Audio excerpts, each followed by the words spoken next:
Since 1945, Weatherby's been building the finest firearms and ammunition in the world. And today, we're proud to continue that legacy from our facility in Sheridan, Wyoming. This is On Our Mark, the Weatherby Podcast. Welcome back to On Our Mark, the Weatherby Podcast. We're going to talk with Caleb today. Caleb. Hey, Luke. What do you do here? Well, I'm the lead gunsmith, and I kind of herd the cats in the custom shop and service department. So, What does lead gunsmith mean? it means I'm in charge of those guys. So, it means I get to do all the paperwork and fun things and make sure that they have all the stuff they need to get done. The custom guns get done, the service work that we do here, and once in a while I get to work on some cool projects here and there too. Yeah, kind of by default as being like the lead gunsmith, you get your hands on a lot of the new stuff that we're working on. It's possible, yeah. I like to. I get a little bit of input on new product developments and get some input on, hey, we got this crazy idea. Was this going to work? Sure, let's figure out. And some brainstorming sessions. It's been really fun. Where did you go to gunsmithing school? Colorado School of Trades. Where's that? Denver. Nice. Well, Lakewood, but yeah. Nobody knows where Lakewood is. So you recommend it? I had a great time there. It was a great school. It was 14 months, really intensive program where you are working on everything, very hands-on experience, very trade school oriented.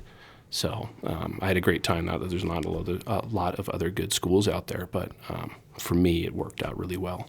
Into gun, we get a lot of questions. This is not what we came to talk about. It's fine. We're going to get to some other cool stuff, but we get a lot of people asking us about gunsmithing school. So what would you say your gun knowledge before gunsmithing school was? Like, what was your basis? Give us a little background, and then maybe after.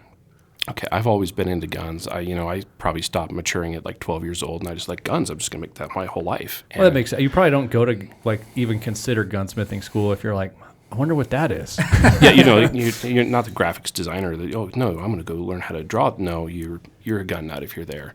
And Fair. So there was I think 100 and some odd people at any given time, and you're just surrounded by gun nuts. And there's a lot of veterans out there that are going into that, and then there's also there's a lot of guys like their second career kind of thing. They're retiring from the police department or retiring from somewhere, and they want to do something fun with their retirement years. So they went there, and that they could have a second career.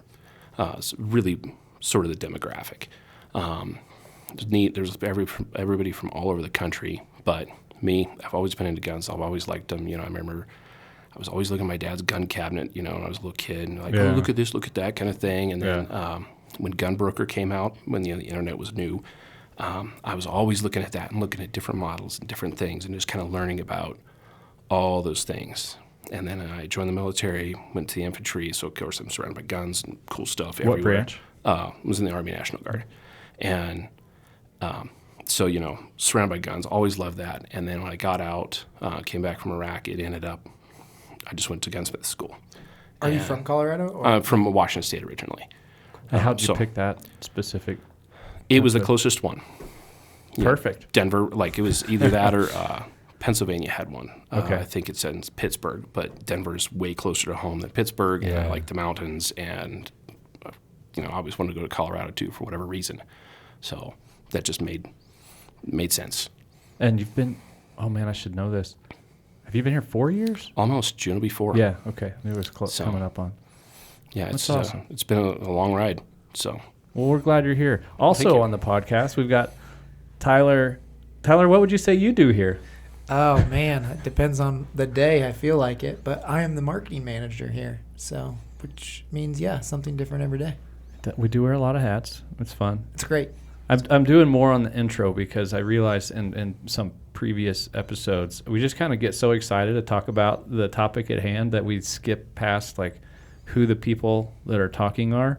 And we've had some questions on some of the comments recently like, yeah, but who are you guys? Yeah, that does make sense, especially if you're not watching the YouTube version. You're Yeah. not seeing people's faces and stuff. So Yeah. that makes sense.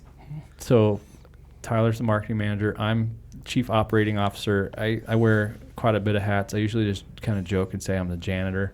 But just whatever needs to get done that's what I get to do. Yeah, at the end of the day, sometimes we're packing boxes and helping on a big month and shipping stuff out to. I mean, you've filmed a hunt before, and you're the CEO. Several.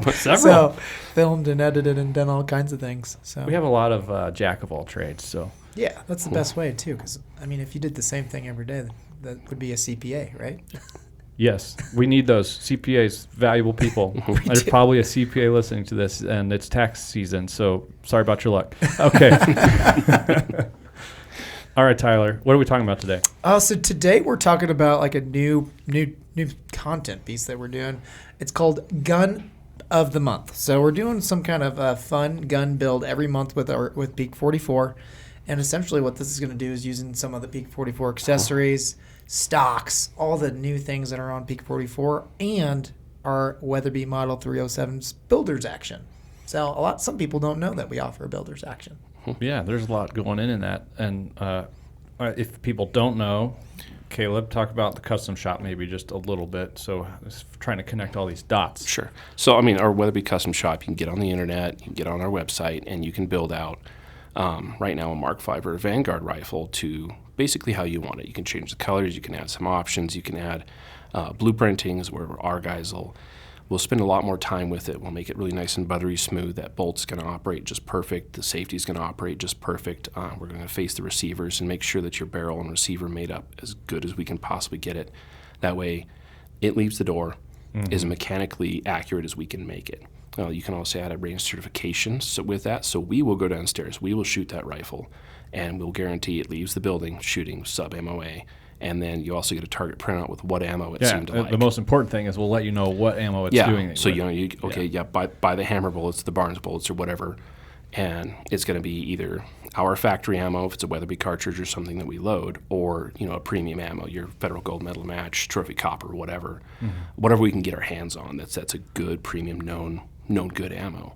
That way, hey, this rifle should shoot probably 168 grain 308 or the 185 TTSX or something like that right out of the box. You know what ammo to go get. It already likes this because we all know each rifle likes something a little bit different. This one's going to be pickier than the other or whatever.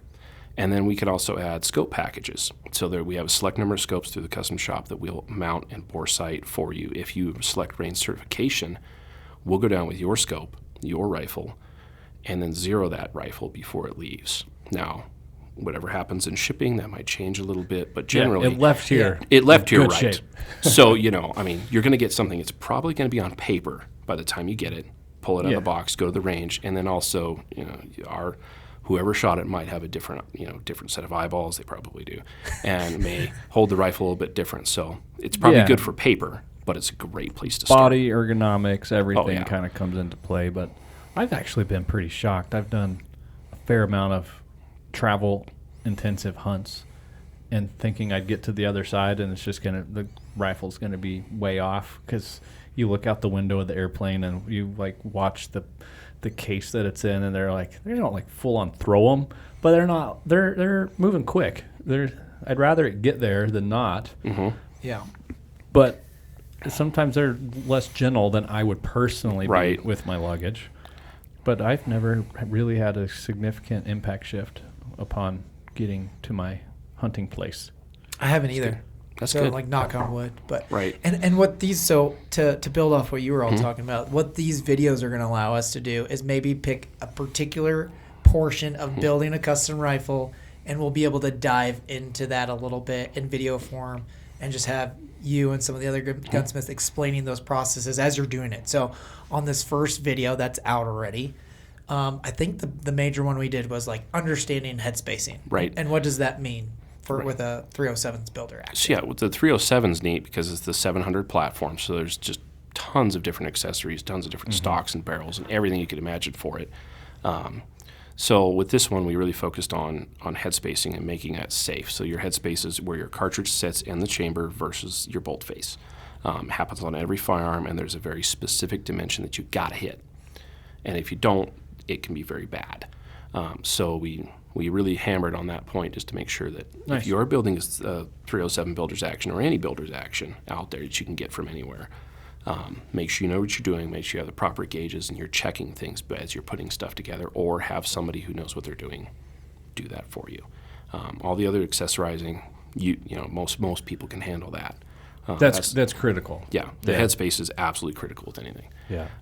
You think It doesn't matter if it's an AR. It needs to be checked. modern rifle cartridges, there's 65,000 PSI at peak, and growing with some of the new modern rifle seven cartridges. backcountry's a lot more. Yeah. So like you know that's 6 inches in front of your face when you pull the trigger. So you want to make sure that that's correct. Yeah. Before you pull the trigger on stuff.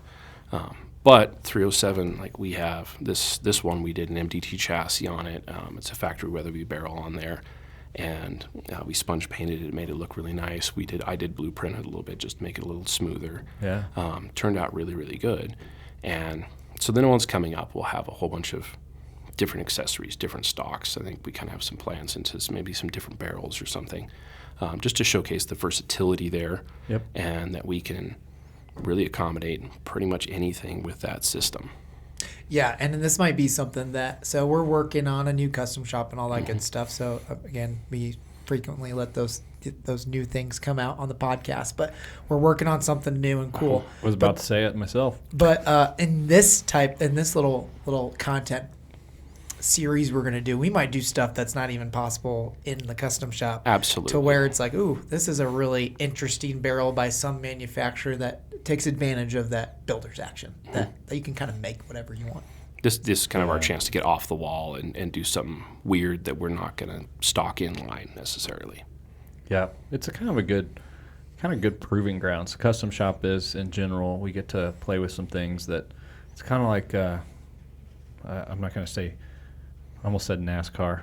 Kind of like Formula One. I feel like that's a little more prestigious, but a lot of the stuff, the tech that kind of gets done in Formula One ends up working its way into production automobiles. It's pretty awesome. Same with NASCAR, actually. It's probably even more true in NASCAR because it's stock cars. But we do a lot of experimenting, I would say, in the custom shop, and then that trickles often into the main line, 6, 9, 18 months later.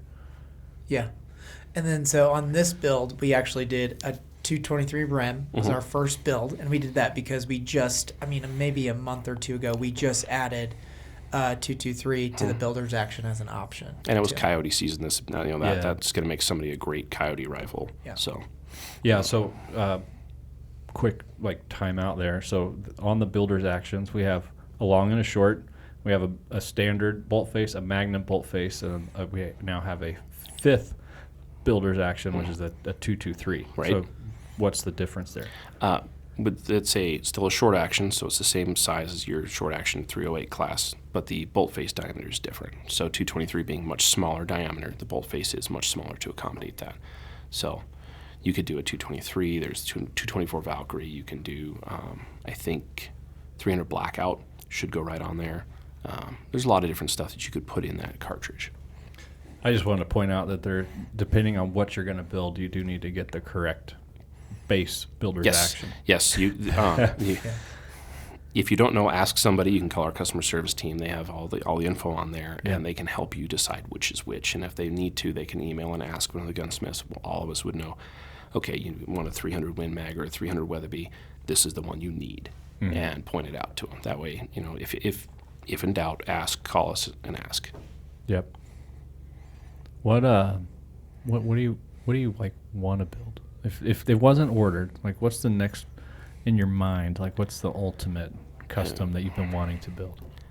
Me personally, I get to take it home kind of thing. It'd be neat. I think something short, like an integral suppressed barrel, would really be neat. I know there's a few of those out there that would fit in some of the chassis and be a nice, really short, sort of kind of do-all. Create some sort of some SOT issues, but yes. Well, we we have that. We can do that. We can do these things. Just Actually, the wait time. I know a guy who wants to do that too, so we might be able to do that. You know a guy, huh? Yeah, I know a guy. So something like that would be really neat. The next one up, we decided we're going to do a 7 PRC. That's sort of the new. We were doing a little heavier barrel with it. It's going to be a carbon fiber Peak44 stock. And then we're going to definitely blueprint that one and spend a lot more time with it, learning, getting it really, really dialed in and smooth. Yeah. I think. Yeah, and that's like a real subjective thing because it's not like our factory production guns are like sticky. Like they're really nice and smooth already. They are. They're doing really good. And your builder's actions being Cerakoted coming out of the box when you get one. Our builder's actions they're Cerakoted. They're ready to go. You don't have to finish anything on there. You'll put your trigger on that you're using. You'll put your barrel on that. You could finish your barrel if you want previously. And it's good to go pretty much right out of the box. But they're really smooth. And blueprinting just, if we were 90% there on the production thing, that blueprinting probably gets you up to the 97 percentile. Right. It's just that little extra touch that just extra work that doesn't make sense to do on the production line.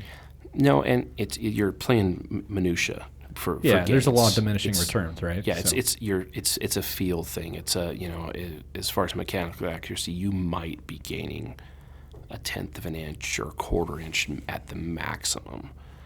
But how do you prove that from one way to another? Yeah. It's really difficult. Yeah, you're kind of just unlocking just a little more potential. Mm-hmm. A little bit more. And, like an older rifle that you've cycled thousands of times, that's going to feel blueprinted because you've cycled thousands of times. It's worn itself in. If you have us do it, it's going to come out of that box feeling exactly like your grandpa's old rifle that he's taken on hundreds of hunts and just used and used and used. That's cool. So you're getting something that's heirloom quality or heirloom feel that's brand new out of the box. Okay, I'll do that. Right? Yeah. So, and then the cool thing at the end of each one of these builds, then we'll do kind of a fun first come, first serve selling of the rifle. So we were supposed to do this podcast last week, but we're doing it this week, which is 3 days after the first one went up for sale and this launched. And I think it's sold in like 3 hours or something. It sold faster than we thought. Yeah. So this is going to be a thing coming up in the future that I hope people are kind of looking for. So I think the exclusivity is fun, and then some excitement there, and there's going to be one. Yeah. So I think it'll be a fun outlet for you guys as a team too down there. All the gunsmiths, it's custom shop, but you're still building what's somebody ordered, and so it's not necessarily custom for you. So having a little creative freedom to be like, you know what, this is what we're going to do this time. I think that's fun. We do that a lot with the stock decorating team. That's where a lot of our new patterns and colors come from. We've got an idea. Sometimes it's not fully baked, but we're like, hey, we're thinking maybe a little bit like this. But if you've been, as you're decorating stocks, I know there's probably something you've been wanting to do on your own. Now's the time. Do it. And then they're like, oh, sweet. And we'll get a couple options, and we'll usually pick one of them. It's pretty fun. Yeah, like even on the Peak44 side of this, like you can now buy the Alpine MDT or the Hunt 26 chassis stock on Peak44 painted. But a lot of that came from the premise of doing things like this. And we're like, oh, why don't we just offer that as Peak44 since it's something that we're experts at doing? We might as well paint some of these. It just dresses it up a lot different, and it's really neat. I know on the floor, everybody gets to be a part of, like, hey, try and figure this out, or come up with a new pattern, or hey, every time it's like, hey, build us something different. Yeah, everybody gets a real kick out of that. So I think it's fun. I think it's also one of the things that kind of really sets Weatherby apart from. I haven't worked at every other gun company, but I know most all of our employees, and we're all pretty passionate users. I've talked to some other people at other gun companies, and that's not the case across the board. Really? And I think that goes to show, like, we just finished kind of our show season, the first couple months of the year, and more than in past years, we got so much feedback, like, you guys keep just launching cool stuff, from the Sorix to the Mark V Backcountry Guide, and it's like, we just are making the stuff we want. And not necessarily the stuff I want or the stuff Tyler wants or the stuff Caleb wants, but the stuff that, like, collectively that we talk about as a company when we're, hey, wouldn't it be cool if?